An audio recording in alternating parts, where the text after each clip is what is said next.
Mapagpalang araw po sa lahat. Matagal po akong hindi nakapagawa ng content dahil po ako po ay busy sa aking online class. Sa mga nais pong maging estudyante ng Maestra Las, mag-comment po kayo. At ang aking number ay 0906-481-3609. I-message nyo po ako or ako po ay inyong tawagan kung kayo po ay interesado nang matuto ng mga mataas na kaalaman tungkol sa lihim na karunungan. Napakarami ng maestro sa larangang ito. Ngunit ang masasabi ko, bukod tangi po si Maestro Alas.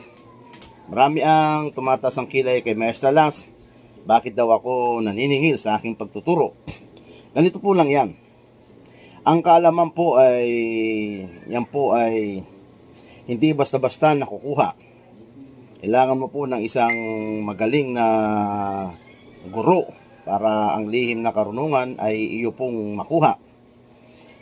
Sa pagtuturo po ay gumagawa rin po tayo ng mga lesson plan at kumukonsumo rin tayo ng oras. At gumagastos din po tayo sa internet. At gumagastos din tayo ng mga gamit para sa pagtuturo. Kaya po, nararapat lamang na si Master Alas ay humingi ng 1,000 sa bawat estudyante. Kapalit po yan ang tinatawag na fruit of my labor. Dahil po ako po ay nagtuturo, kumukonsumo po ako ng oras, panahon. At kayo po ay nakakaroon, natututo ng mga mataas na antas na karunungan na inyong magagamit habang kayo nabubuhay at kahit kayo ay wala na, yan po ay mapamamana nyo sa inyong mga susunod na mga henerasyon. Anong paman, ang ituturo ko sa oras na ito ay tungkol sa pakonsagra ng sarili at pakonsagra ng ating mga gamit. Dahil sa bukas po ay Biyernes Santo, kaya minarapat kong ito ay ibahagi sa mga interesado. Sa mga gusto pong maka-acquire ng ito po, ang damit ni Maestro Las na Nunong Acero. Ako po ay nagtayo ng isang grupo. Ito po ay rehistrado sa SEC at rehistrado sa DTI. Yan po ay ang Nunong Acero by Maestro Las. Rehistrado po yan, legal po yan. Tingnan nyo po ang aming mga uniforme ng aking mga mag-aaral. Napakaganda po nito. Baliktaran po yan hanggang sa likod. Ayan po. Napakamura lang po nito. Napakaganda ng quality ng t-shirt dahil ayaw naman po ng message ng mga katsa-katsa na parang basahan. Hindi naman po dapat isusulat sa ganun ng mga orasyon. Susulat mo sa katsa. Dapat po respetuhin po natin ang mga buhay na salita. Huwag po natin isulat sa mga basta-basta mga gamit. Hindi naman sa nagmimenos ako sa iba, ngunit yan po ang katotohanan. Babalik po tayo. Ito po ang aking ituturo ngayon tungkol sa pangkonsagra ng inyong sarili at pangkonsagra ng inyong mga gamit. Paano ba ang tamang proseso ng pagbuhay ng mga gamit ang orasyon? Ganito po. Ang una po ay tayo ay makantanda. Paano po ang makantanda? Pwede po yung sa ngalan ng Ama, ng Ina, ng Diyos Anak, ng Diyos Espiritu Santo, Diyos Omnipotentem, Amen. Dahil yan po ang standard na pag-cross. Di tulad ng mga nasanayan natin sa ngalan ng Ama, ng Ina, ng Anak, ng Diyos Espiritu Santo. Amen. Si Maestro po ay kakaiba po sa lahat. Maging sa mga katulad niyang Maestro, hindi sa pagmimenos sa kanila, bukod tangi po tayo. Pwede din po ang In Nomine Patri et Filii et Spiritus Sancti. Amen. Dahil yan po ang Latin version. At sumunod po ay tayo po ay magbanggit ng acto de contrition. Ano po ba yung acto de contrition? Ayan po yung pagkukumpisa sa lahat ng ating kasalanan. Ito po yung pagsisisi. Ito pang orasyon sa Latin ang acto de contrition. Dahil si Maestro Las ay hindi mahilig sa mga mahabang orasyon, lalo na kung ito ay mahalaga. Pero na lang kung wala itong ibang version, kaya wala tayong magagawa kundi banggitin ang napakahabang orasyon. Ngunit kung meron naman, doon po tayo sa maiksi. Ito po ang acto de contrition. Christi Benedictum po. Napakaiksi po. At ang compitior. Ano bang ibig sabihin ng compitior? Ito po yung pagsisisi ng lubos sa lahat ng ating nagawa. Kasalanan sa isip, sa salita at sa gawa. sa tao man o sa Diyos. Ganyan po. Ito po ang short version, Latin version ng Compitior. Señor Inoire, Pater Miserere, Me Quaniam, Tues Dios Pater, Mea Pu. At bumanggit po tayo ng Ave Maria. Ave Maria Sanctam Mater Virgini Jesus Meum.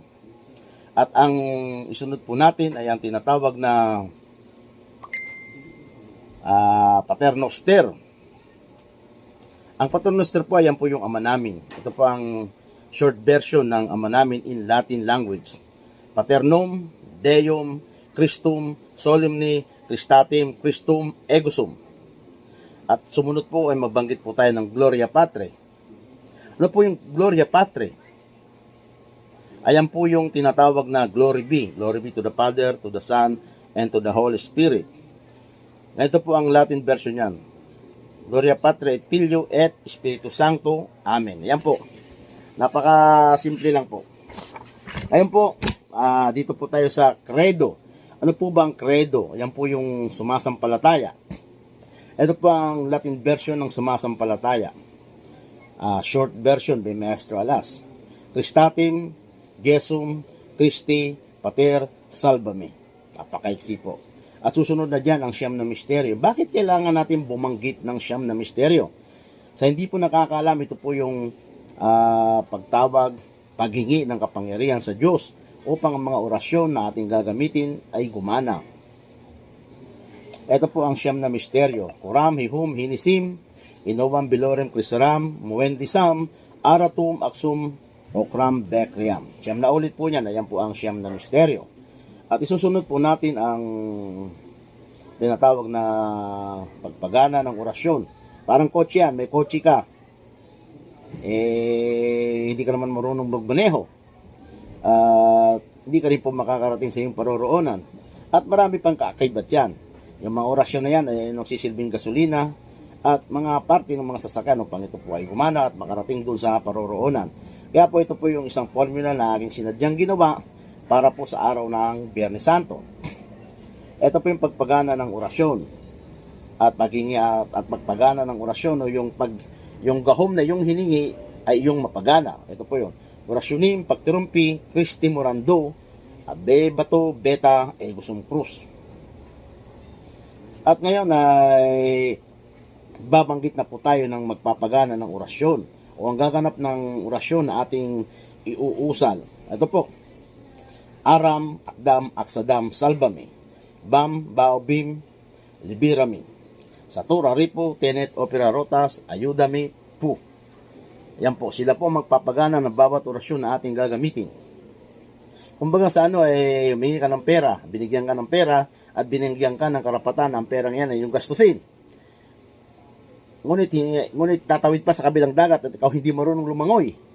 Kaya kukuha ka ng mga tao na yung aabutan para ang bibigay na orasyon ay kanilang idalhin dun sa kabilang ibayo at ang orasyon ay ang perang yun ay bibili ay ang nabibili ay babalik sa iyo. Ganyan lang po yan. Parang sila yung gumaganap ng orasyon na yung babanggitin. Marami pong maestro na nagsasabi silang maestro, ngunit wala naman pong mga alam. Totoo po yan, hindi po sa sinisiraan ko sila. Tingnan nyo po ang mga content nila, kumpara nyo po si Maestro Alas. Talagang dapat ba talagang maging maestro si Maestro Alas o hindi? Kayo po ang humusga.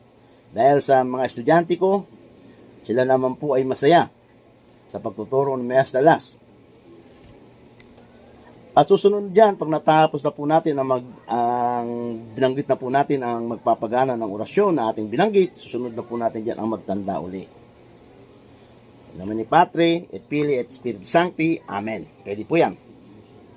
Ngayon, tawagin po natin ang Espiritu Santo upang pagkalooban ng aura ang mga gamit na ating kinukonsagra kasama na po ang ating sarili. Kakarga po tayo ng gahom, ng aura sa ating mga mutya, sa ating mga gamit, at gahom sa ating sarili. Ito po yan. Ali, Adoy, Sabaot, Amara, Ana, Pa, Seton, Po. Banggitin po natin yung 3 ulit. At ang ating mga orasyon na ating binabanggit ay bukod sa paggana, yan po ay nagkakaroon po ng kapangyarihan. Ganun din po tayo.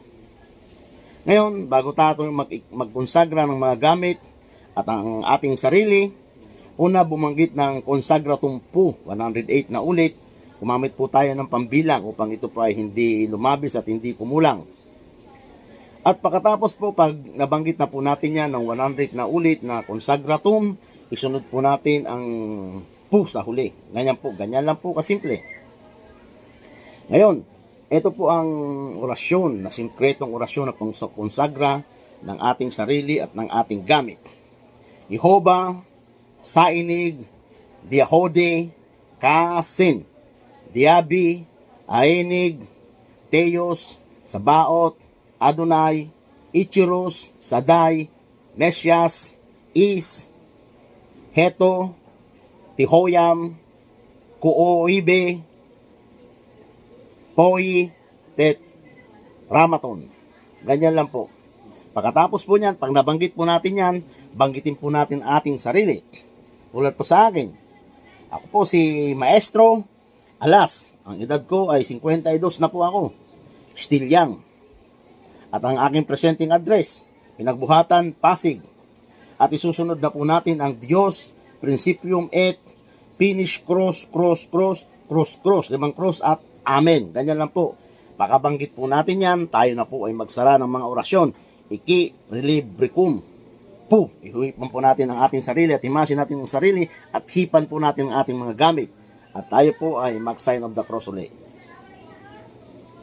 Sa ngalan ng Diyos Ama, ng Diyos Ina, ng Diyos Anak, ng Diyos Espiritu Santo, Diyos Omnipotentem. Amen.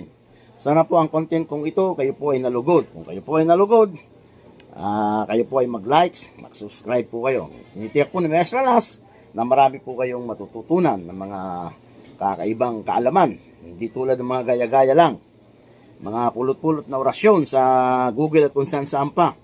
Iwasan nyo pong mamulot ng mga orasyon dahil po ang mga orasyon na yan ay hindi nyo po alam kung anong dalang negative niyan para sa inyo. Minsan po mga tao ay nababaliw, nagiging mainitin, magiging masakitin ang kanilang pamilya at sari-saring kamalasan ang dumarating sa kanilang buhay. Kaya iwasan po natin ang magkuha-kuha ng mga orasyon na kung ano-ano hindi natin alam. Ganon din po ang nag-share yan, hindi po nila alam yan. At ina-advise ko po sa inyo, kung gusto nyo pong matuto ng mga orasyon, mga Latin, mag-enroll po kayo kay Maestro Las sa online class. Magkakaroon po kayo ng mga kapatid dyan, ng mga hindi rin mga ordinaryong tao, na ang iba dyan ay nasa ibang bansa, mga magagandang trabaho, at may mga sinabing tao. Pag kayo po ay naging estudyante ng Maestro Las, magkakaroon po tayo ng isang malaking kapatiran, isang malaking pamilya na nagtutulungan. Yan po ang grupo ng Maestro Las. Bukod po sa tayo po ay rehistrado, tayo po ay isang pamilyang malakas at nagkakaunawaan at nagmamahalan at nagtutulungan. Ganyan lang po. Ang akin pong grupo ay mayroong ID. At ito po ang aming uniforme. Ito pong uniforme namin ay 1.5 kung gusto nyo po. Ang aming ID ay 500. Dahil kung gusto nyo maging estudyante ng Maestro Las, yan po ang standard ng Maestro Las. Kung ayaw nyo magka-ID at magkaroon ng uniforme, pwede rin po. Mag-enroll po kayo Maestro Las. Ngunit sa laon, may inggit po kayo sa inyong mga kamag-aral at magre-request din po kayo ng ID at uniforme kay Maestro Las. Tinitiyak ko po yan. Papakita ko po ang ID. Kukunin ko lang po. Saglit lang po.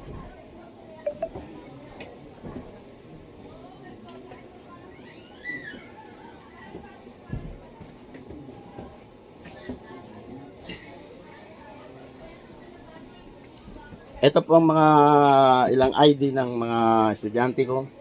Napakaganda po niyan.